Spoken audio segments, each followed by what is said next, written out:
येणं हा नेहमीच एक खूप चांगला अनुभव असतो, कारण इथे वाचणारी, विचार करणारी, ऐकणारी माणसं असतात. पण आजचा प्रसंग मात्र भरपूरच अवघड झाला की डायरेक्ट अकाउंटवरनं अद्वैताकडे येणं म्हणजे जरा फारच झालं. पण काही हरकत नाही, बघूया आपण प्रयत्न करून. कारण ज्यावेळी मी इथे आलो तर थोडा उशीर झाल्याबद्दल तुम्ही सगळे लोक अपॉलॉजीज करताय. हेच ग्रेटनेस आहे. यासाठीच रोटरीत येणं हा खूप चांगला अनुभव असतो. कारण आपल्या देशामध्ये कोणी वेळ पाळतं हा एक खूप मोठाच प्रश्न आहे. पण आपल्याकडे वेळेचं इतकं भान बघून खूप बरं वाटलं, कारण असा आपला जो अद्वैत वेदांत आहे ह्याचा वेळेशी एका वेगळ्या अँगलनं संबंध आहे. मग मी आजचा विषय वेळ न दवडता सुरू करतो. नेक्स्ट. मिळे जयापासून सर्व ज्ञान, कर्तव्य त्यासी असणे कृतज्ञ, म्हणून वंदू नितया तिघास, वेदास गुरुस आणि ईश्वरास. आपल्याला जे ज्ञान आहे, हे वेद म्हणजे इथे पुस्तक या अर्थानं घेतलात तरी चालेल, कारण वेद म्हणजे फक्त 3 वेद नाहीये. तर वेद एक पुस्तक एवढ्या अँगलनं जरी त्याच्याकडे बघितलात तरी चालेल. कारण ज्यावेळी अद्वैत वेदांत मांडतोय तेव्हा तो वेदांच्या खूप पलीकडे निघून जातो. वेदांत हा शब्द, वेदांचा अंत म्हणजे वेदांचा शेवट नाही, तर वेदांच्या शेवटी येणारा भाग, जी उपनिषद, 108 उपनिषद आहेत, त्यातली 18 मुख्य उपनिषद आहेत. आणि हे एक प्रकारे वैदिक कर्मकांडाविरुद्ध केलेलं बंड होतं की जे ज्ञानावरती आधारित होतं, नॉलेज बेस्ड फिलॉसॉफिकल सिस्टम. आजपर्यंत पूर्वीचा जो वेदांचा जो भाग आहे याच्यापेक्षा काहीतरी वेगळं ह्याच्यामध्ये आलेलं होतं. आणि म्हणून ते वेदांत म्हणून, वेदांचा शेवटचा भाग और क्रीम ऑफ वेदास म्हणून एक वेगळ्या अँगलनं ह्याला प्रतिष्ठा. आपण बघणार आहोत ते पुढच्या ह्याच्यामध्ये. Next slide. आता बंधू श्रोतेजन, हा दासबोधातून मी घेतला, हा सगळं तुमच्या सगळ्यांसाठी आहे. तुमच्यासारख्या विद्वानांसमोर बोलायची संधी मिळते. भक्त ज्ञानी संत सज्जन, त्यातली शेवटची ओळ खूप महत्वाची आहे की हे कोपेश्वराची मंडळी. वक्त्यासमोर फार मोठा धोका असतो बरं का. श्रोत्यांना दुखवून चालत नाही, कोपेश्वर होऊ शकतात, ते चुकण्याचा धोका असतो. आणि खास करून अद्वैतासारखा विषय ज्यावेळी मी मांडतोय तर त्यावेळी सगळ्यात पहिल्यांदा मीच तुमची माफी मागतो, कारण फर्स्ट हँड एक्सपिरियन्स ज्याला म्हणतात, प्रत्यक्ष प्रमाण, तर ते काही असा मी अधिकारी पुरुष नाही. तत्वज्ञानाच्या डिग्री मिळाली म्हणून कोणी तत्वज्ञ होत नाही. त्याचा अभ्यास आणि हे अद्वैत वेदांत काय आहे तर हे मी फक्त पुस्तकातून वाचलेलं आहे, माझ्याकडे त्याचा प्रत्यक्ष अनुभव नाही. फार फार तर दासबोधामध्येच 2 समास आहेत, एक मूर्ख लक्षण नाम आणि एक पढत मूर्ख लक्षण नाम. मी स्वतःला त्यातला फार फार तर पढत मूर्ख मध्ये ठेवेन, कारण अद्वैताचा जो काही अभ्यास आहे फक्त माझा पुस्तकी अभ्यास आहे. प्रत्यक्ष अनुभव यायला कदाचित अजून काही जन्म लागतील, पण काही हरकत नाही. रामायणात जशी खारीची कथा आहे की तिने तिचा काहीतरी खारीचा वाटा उचलला, तसाच हा माझा थोडासा छोटासा अभ्यास आहे. तर तुम्ही उदार मनानं माझं काही चुकलं तर माफ कराल अशी अपेक्षा आहे. नेक्स्ट. यासाठी मी काही संदर्भ ग्रंथ आजच्या व्याख्यानासाठी वापरले. हे कृष्णाजी कोल्हटकरांचं पतंजली योगदर्शन आहे. आता योग आपल्याला माहित आहे, योगाचा बऱ्याच जणांचा अभ्यास असेल, पण कोल्हटकर हे एक साताऱ्यातले एक गृहस्थ होऊन गेले खूप वर्षांपूर्वी. हे एकच ग्रंथ लिहिला आणि ह्यांना पुणे विद्यापीठाने डिलीट पदवी दिली होती. यांच्याबरोबर CD देशमुख, भारताचे पहिले अर्थमंत्री, आता इथे गोळवलकर साहेब सी आहेत त्यामुळे त्यांना माहित असेल की भारतातल्या अत्यंत विद्वानांपैकी एक विद्वान CD देशमुख, त्यांच्याबरोबर ह्या कोल्हटकरांना डिलीट पदवी दिली होती. आणि ह्यांचा अख्खं कर्तृत्व फक्त हा एकच ग्रंथ आहे, त्यांनी काहीच केलं नाही, एवढा एकच ग्रंथ लिहिला आणि पुणे विद्यापीठाने त्यांना डिलीट दिली. तर याच्यामधला आशय असा आहे की जो पतंजली योग आहे हा अद्वैत वेदांताची प्रयोगात्मक बाजू, की तुम्ही प्रत्यक्ष हे केला तर अद्वैत सिद्धी जी आहे, तुम्हाला तो प्रत्यक्ष अनुभव, फर्स्ट हँड एक्सपिरियन्स घेण्याचा मार्ग म्हणजे पतंजलीचा योग आहे. पतंजलीचा जो योग मार्ग आहे हा त्याचा प्रायोगिक अंग, म्हणजे असं आपल्याला शाळेमध्ये शिकवतात ना की एक केमिस्ट्रीचा सब्जेक्ट असतो आणि नंतर मग केमिस्ट्रीचं प्रॅक्टिकल असतं, तसं अद्वैताचं प्रॅक्टिकल म्हणजे योग आहे. अशा अँगलनं ह्याच्यामध्ये मांडलेलं आहे.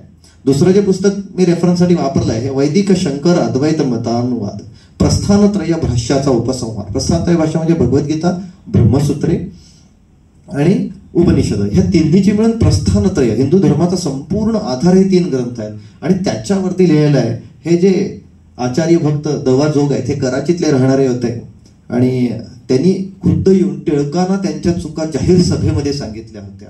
तर हे अतिशय सुंदर पुस्तक आहे आणि ह्याच्यामध्ये अद्वैत मत नेमकं काय आहे ज्याला जाणून घ्यायची इच्छा आहे तर त्याला हे पुस्तक खूप उपयोगाला येईल. बाकी मग उपनिषदांचे अर्थ आहेत, बृहदारण्यक उपनिषद आहे. नेक्स्ट. पंचदशी हा पण दवाजोगांचाच ग्रंथ आहे. त्यांचे मामा होते बापट शास्त्री म्हणून. मूळची मंडळी राजापूरची, पण चरितार्थासाठी ती कराचीला निघून गेली आणि तिथे जाऊन त्यांनी अभ्यास केला, कारण कराचीमध्ये योगशास्त्राला खूप मोठा आधार होता, तिथे लोकांचे दानी लोक खूप होते. तर ही पुस्तकं मी रेफरन्ससाठी वापरलेली आहेत. नेक्स्ट. आता एक तुम्हाला चित्र दिसेल, गुगलची एक स्क्रीनशॉट आहे, तिथे लिहिलेलं आहे Hubble telescope snap star cluster 50,000 light years from अर्थ. तर हा फोटो घेतला तेव्हापासून हे 50,000 वर्ष अंतरावरचा हा आहे. आता मला एक प्रश्न तुम्हाला विचारायचा आहे की हे आज असं दिसतंय, पण हे आज असं आहे का? हे जे तारे आहेत हे आज तुम्हाला जे हबलला दिसत आहेत हे 50,000 वर्षापूर्वी कसे होते ते दिसत आहेत. आता काळाचं बघा, तुम्ही काही मिनिटं उशीर झाला तर चिंता करताय, इथे तर काळाचं गणित खूपच मोठं आहे. कारण आज आपण जी चित्र बघतोय, विश्वाचे जी चित्र बघतोय, हे 50,000 वर्षापूर्वी किंवा 1,00,000 वर्षापूर्वी हे ग्रह तारे कसे होते ह्याची चित्र आहेत. पण त्यांची आजची स्थिती आपल्याला माहीतच नाही, कारण आजची स्थिती कळेल 50,000 वर्षांनी, तोपर्यंत आज अजून 50,000 वर्ष पुढे गेलेला असेल. म्हणजे अस्तित्वाची जी आपली जी मीमांसा आहे की ज्याला आपण काळ म्हणतो, time. No time has been considered the next dimension. काळाला आपण एक डायमेन्शन म्हणून, म्हणजे आपल्याला म्हणतो we are living in a 3Ds, लांबी, रुंदी आणि उंची. पण काळ ही एक वेगळी डायमेन्शन आहे. आणि ह्या डायमेन्शन कशासाठी आहे? कारण आज जे दिसतंय ते आज आहेच. आता हे जे तारे दिसत आहेत हे 50,000 वर्षापूर्वी होते, पण तिथनं किरणं आपल्यापर्यंत पोहोचायला 50,000 वर्ष लागली. म्हणजे आज ते तिथे असतीलही किंवा नसतीलही, म्हणून त्यांना सत्य म्हणता येईल का? ह्याचं अस्तित्व हे आज तुम्ही खऱ्या अर्थानं आहे असं मान्य करू शकता का? तर नाही. आणि मग आपल्याला यायचं आहे शंकराचार्यांच्या पहिल्या सिद्धांताकडे, ब्रह्मम सत्यम जगत मिथ्या किंवा ब्रह्मेव नापर. याचा अर्थ समजून घेण्यासाठी मुद्दाम मी हे दाखवलंय की सायन्सच्या माध्यमातून. आता फार मोठी गंमत आहे बरं का, हे हबल टेलिस्कोप जे आहे, तुमच्यापैकी अनेक जे सायन्सचे स्टुडंट असतील, हे खूप खूप विश्वामध्ये इतकं दूर दूरपर्यंतचं बघू शकतो. इतकं दूर बघितलं पण स्वर्ग आणि नरक कुठे सापडलाच नाही. गॅलेक्सी सापडल्या, ब्लॅक होल सापडली, सगळं सापडलं, स्वर्ग नरक काय केलं सापडे ना. ह्याचं कारण की जे सगळे जगातले धर्म आहेत हे द्वैतावरती आधारित आहेत. आता द्वैत म्हणजे काय? द्वैत म्हणजे मी वेगळा आहे आणि परमेश्वर वेगळा आहे, आणि माझा परमेश्वर हा कुठेतरी दूर स्वर्गामध्ये राहतो. स्वर्ग वरती आहे, नरक खाली आहे. थोड्याफार फरकानं सर्व धर्मांच्या, म्हणजे ती हिंदूंच्याही अद्वैत वेदांत सोडलं तर उरलेल्या सगळ्या पंथांची समजूत अशीच आहे की वरती एक स्वर्ग आहे आणि खालती एक नरक आहे. हबलला का स्वर्ग सापडत नाही? इतक्या दूर बघून सुद्धा स्वर्ग सापडत नाही, कारण हे जे द्वैत आहे हे द्वैत पूर्ण अर्थानं सायंटिफिकली म्हणता येत नाही. मग सायंटिफिक काय आहे? तर ते आहे अद्वैत. Next slide please. म्हणजे खऱ्या अर्थानं जे जगभर जे धर्म आपण ज्याला म्हणतो संघटित धर्म जे आहेत, ह्या धर्मांचं जे स्वरूप आहे हे विज्ञानाच्या सहाय्यानं तुम्ही एक्सप्लेन करू शकत नाही, कारण स्वर्ग नरक सापडतच नाही. पण मग काय सापडतं? सापडतं ते अस्तित्व. आपल्याला सगळ्यांना माहिती आहे big theory of big bang. एक मोठा स्फोट झाला आणि या विश्वाची निर्मिती झाली. पण बिग बँगच्या बरोबर बिग रीफ असते की एक विश्व एक्सपांड होत होत जातं, एका लेवलला पोहोचतं, एक एक्स्ट्रीम गाठतं, आणि मग बिग क्रंच येतो आणि एका बिंदूमध्ये परत येऊन सगळं कोलॅप्स होतं आणि मग परत बिग बँग होतो. आणि ही सायकल्स अनेकदा रिपीट होतात. विश्वाची रचना होते आणि आता म्हणतात विश्व तर एक तर आहे, युनिव्हर्स आहे का मेटावर्स आहे, अशा अँगलनं पण आज विज्ञान विचार करायला लागलाय. आणि मग हे सगळं घडतं कशामध्ये? हे सगळं घडतं कशामध्ये? ते काय आहे? ते ब्रह्म आहे. हे जी state before big bang is called the Brahman. आपली जी ब्रह्मनची अद्वैत वेदांताची जी कन्सेप्ट आहे ही बघा, सायन्सच्या याच्यामध्ये तुम्हाला जर बघायला गेलात, अ स्टेट बिफोर बिग बँग, जेव्हा विश्वाची निर्मिती झाली नव्हती त्याच्या आधी जे होतं त्याला आम्ही ब्रह्मन म्हणतोय. आता हा जो विश्व एक आहे का अनेक आहे, तर मेटावर्स आहे, युनिव्हर्स आहे का मेटावर्स आहे, हाही प्रश्न निर्माण होतो. पण अजून एक फिजिक्स मधला एक फेमस लॉ आहे, फिजिक्स मधला आहे, matter and energy can neither be created nor destroyed, it can be transferred from one form to another form. वस्तुमान आणि एनर्जी हे तयार करता येत नाही, हे एकातनं दुसऱ्यात फक्त ट्रान्सफॉर्म होतं. आज माझं शरीर बनलंय, कॅल्शियम, हायड्रोजन, ऑक्सिजन. माझ्या जन्माच्या आधी हे हायड्रोजन, ऑक्सिजन, कार्बन सगळे होते आणि माझ्या मृत्यूनंतर हे सुट्टे होतील, पण ते राहतील, ते नष्ट होणार नाहीत, कारण ते जगाच्या आधीपासून अंतापर्यंत, अंताला पण ते नष्ट होत नाहीत, कारण परत पुढची स्टेट सुरू होत आहे. आणि म्हणून ज्याचं अस्तित्व नष्ट होत नाही ते ब्रह्मम सत्यम. हाच पहिला सिद्धांत आहे. आता अख्ख्या अद्वैत वेदांताचा पाया जो आहे, ब्रह्मम सत्यम जगन मिथ्याम जीव ब्रह्मेव नापर. कारण जर matter and energy can neither be created nor destroy, तर त्याचं अस्तित्व सत्य म्हणता येतं. पहिला सिद्धांत काय आहे, तर ब्रह्म हे सत्य आहे. पण ब्रह्म म्हणजे काय, तर ब्रह्म म्हणजे जाणीव. ब्रह्म म्हणजे ते अस्तित्व की जे कधी पुसून टाकता येत नाही. पण मग जगत मिथ्याम, आता पहिलं तर पटलं, मान्य आहे की फिजिक्स ऍग्री करतंय, जगत मिथ्याम. Next slide. जग मिथ्या आहे का? आता तुम्ही म्हणाल माझ्या समोर हे सगळं दिसतंय, हे टेबल आहे, हे खुर्ची आहे, पृथ्वी आहे, अगदी जाऊन द्या, डोंगर आहे, दगड आहे, मंदिर आहे, फार काय, पर्वत आहे, समुद्र आहे, पण हे असंच होतं का? भूगोल म्हणतो की काही वर्षापूर्वी हिमालय पण नव्हता, हिमालय पण नव्यानं तयार झाला, म्हणजे याचा अर्थ पुढे भविष्यात हिमालयही नसेल. बरं, पृथ्वीचाही जन्म काहीतरी झालाय, पृथ्वीच्या जन्माच्या आधी परत काय होतं? म्हणजे जे अस्तित्व आज दिसतंय हे चिरकाल टिकणारं नाहीये, आणि जे टिकणारं नाहीये त्याला तुम्ही सत्य म्हणू शकत नाही. म्हणजे ते खोटं आहे, असत्य आहे का? तर असत्य नाहीये. मिथ्या आणि असत्यामध्ये फरक आहे.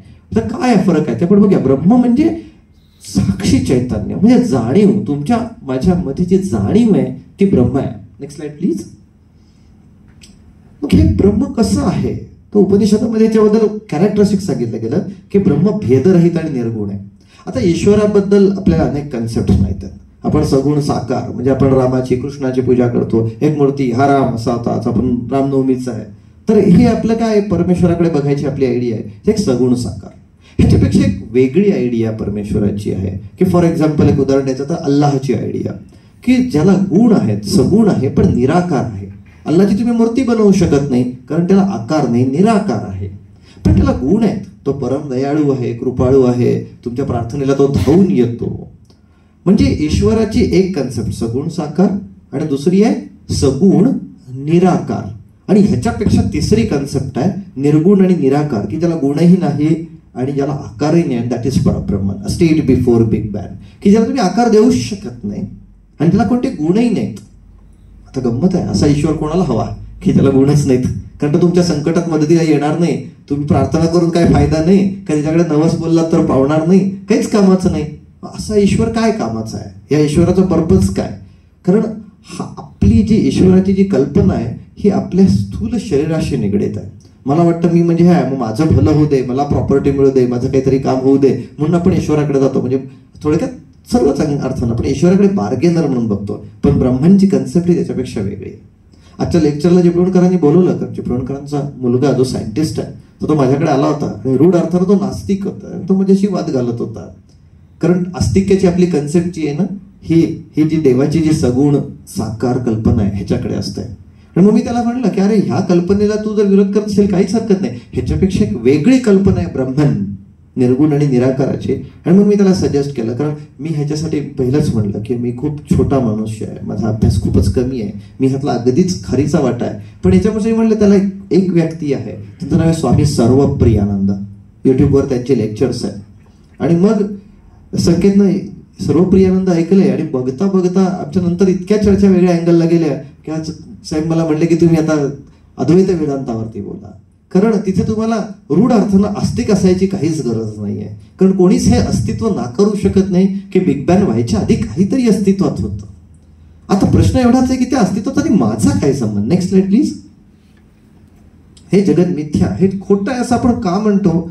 रूढ अर्थानं खोटं म्हणजे आता समोर टेबल आहे, मी तुमच्या समोर उभा आहे, हे खोटं आहे का? त्याच्यावरती एक खूप मोठा जोक पण मारला जातो बरं का. एकदा गुरुजी शिकवत होते ब्रह्मन सत्यम जगत मिथ्या, आणि एक वाघ आला आणि गुरुजी पळायला लागले, तर तो शिष्य म्हणायला लागला अहो गुरुजी पळता काय, वाघ मिथ्या आहे. तर गुरुजी म्हणले पळणं पण मिथ्या आहे. आता ह्याला गंमत म्हणून घ्या, क्रिटिक्स म्हणून घ्या, किंवा हे म्हणतात तसं खरं पण आहे, तेही एका वेगळ्या अंगाला करा तसा विचार आहे. पण हे व्यावहारिक पातळीवरती झालं. Next slide please. जीव ब्रह्म आहे, मग मीच ब्रह्म आहे. आता इथे फार मोठा घोटाळा आहे बरं का.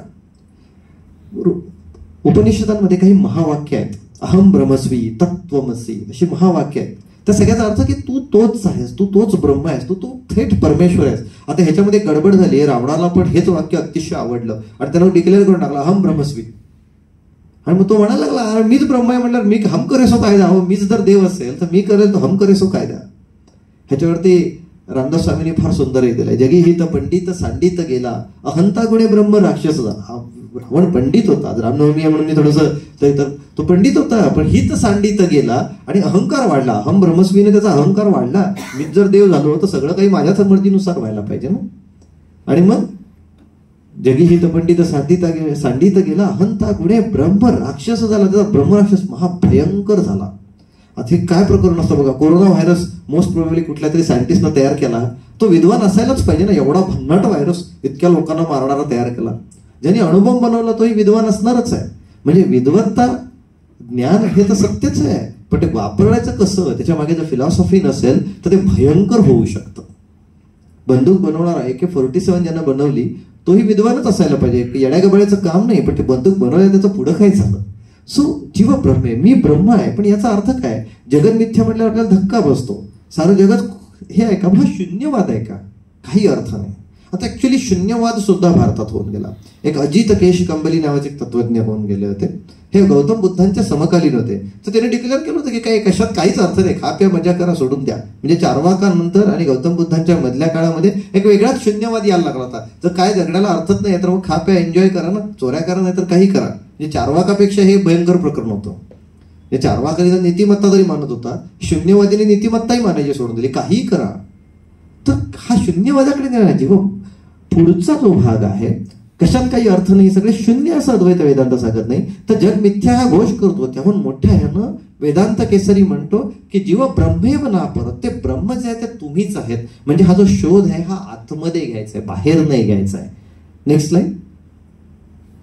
पंचकोश. आता आपलं शरीर कसं बनलेलं आहे, तर शरीर हे आपण अन्न खातो आणि आपलं शरीर बनतं. हे अन्नमय कोश म्हणजे आपले हात आहेत, पाय आहेत, हाडं आहेत, ही अन्नापासून बनलेली आहेत. पण त्याच्यामध्ये आतमध्ये हे हातपाय हलतायत.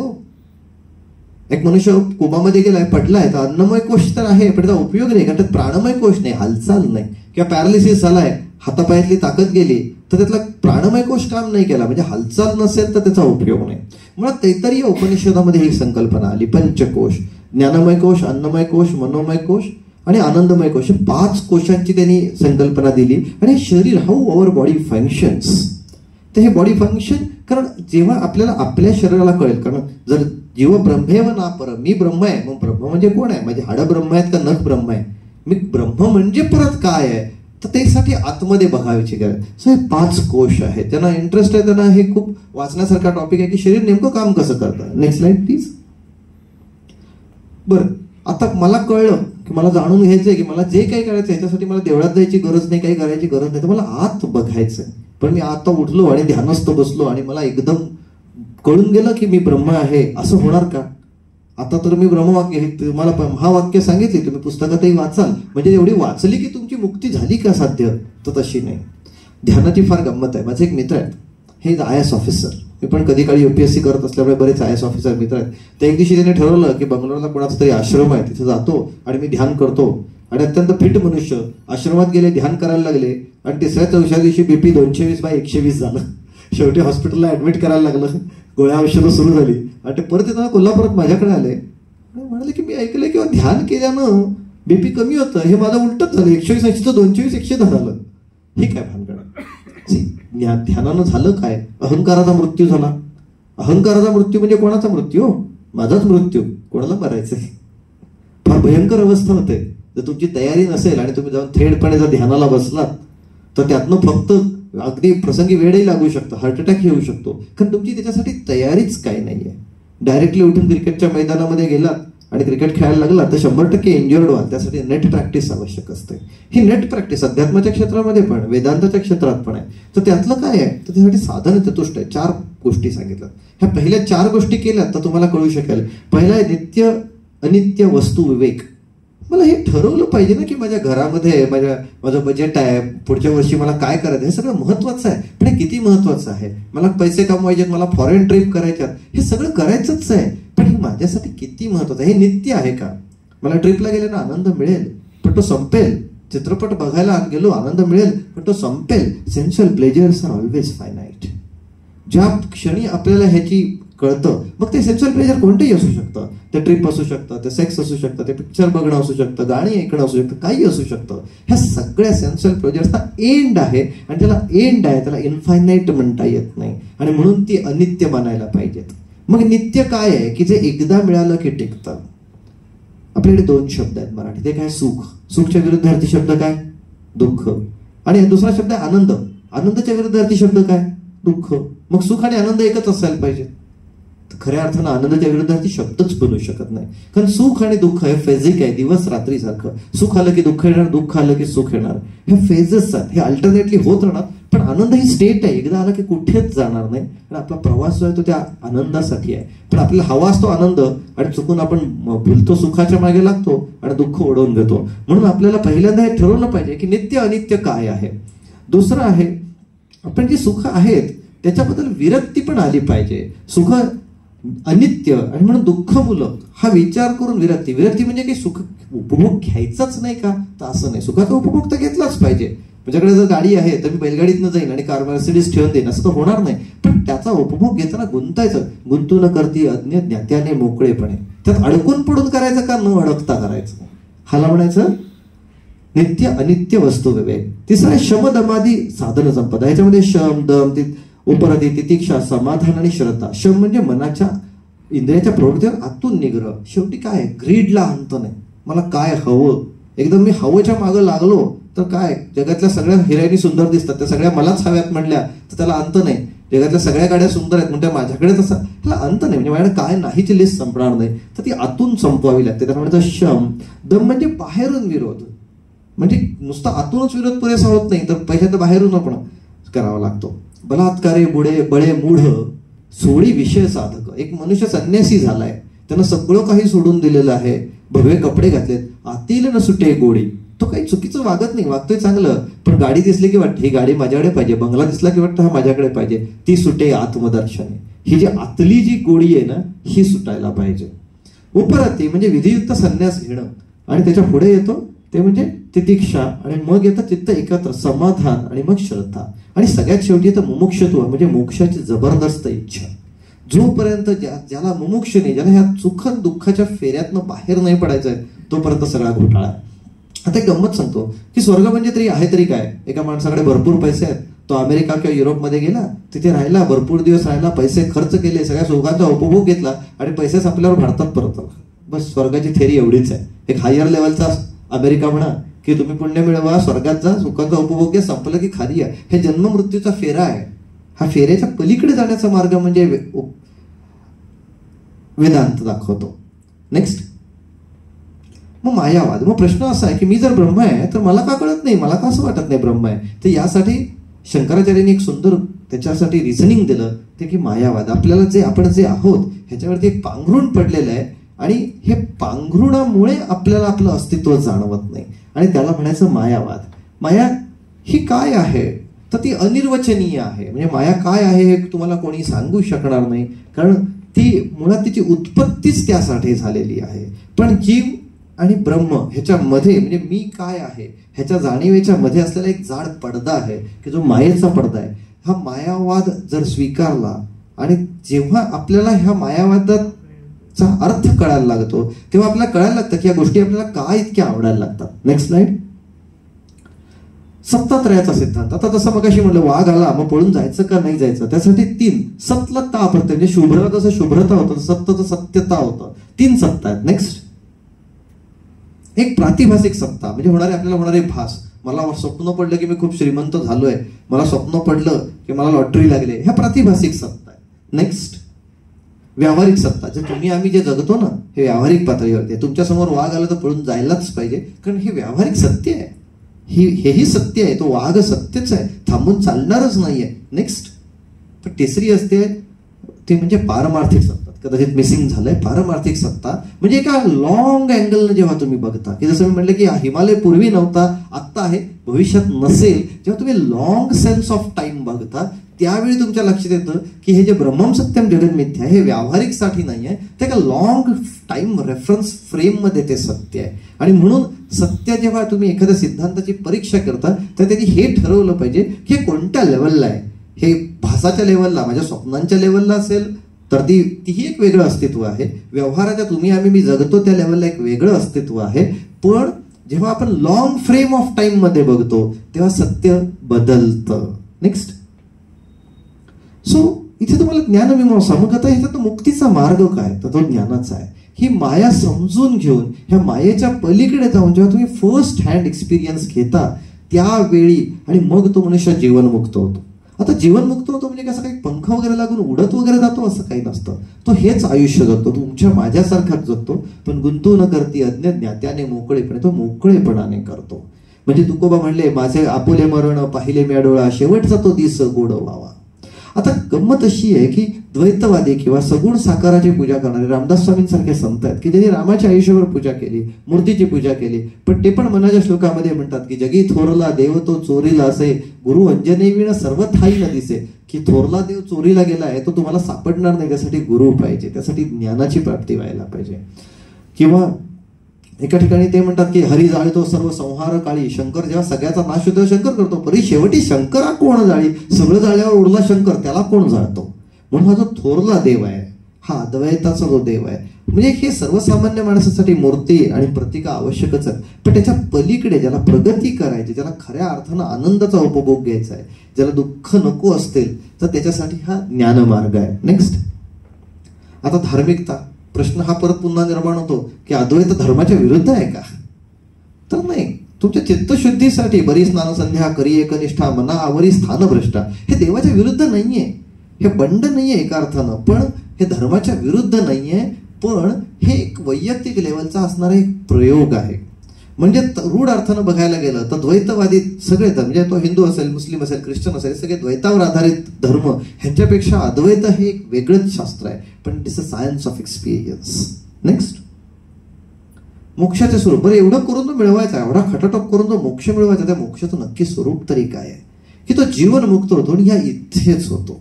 म्हणजे अन्य द्वैतवाद्यांमध्ये काय आहे की तुम्हाला मुक्ती पाहिजे असेल तर मरायला पाहिजे, मेल्यावरच तुम्हाला स्वर्ग भेटणार आहे, पण अद्वैतामध्ये तुम्हाला या इथे प्रत्यक्ष या जीवनामध्ये तुम्ही मोक्षाचं स्वरूप उपभोगू शकता. आणि असे अनेक जीवनमुक्त आपल्या भारतामध्ये होऊन गेलेले आहेत. मग ते ज्ञानेश्वर असतील, तुकोबाराय असतील, अनेकांनी हा मार्ग चोखाळला अद्वैताचा आणि त्यांनी ते गाठलं, ह्या एकाच जन्मात गाठलेलं आहे. म्हणजे हे एक अचिवेबल एम आहे. नेक्स्ट, सो अद्वैत वेदांत तुम्हाला तुमच्या संसारातून बाहेर काढत नाही, तर तुम्हाला संसारातला जगण्याचा जो आनंद आहे, सुखाच्या मागे धावून धावून आपण जे दुःख उडवून घेतो, त्याच्या जागी पुढचा जो टप्पा असतो, आनंदाचा जो टप्पा असतो, त्याकडे जाण्याचा हा मार्ग आहे. पण हा आत बघायचा मार्ग आहे.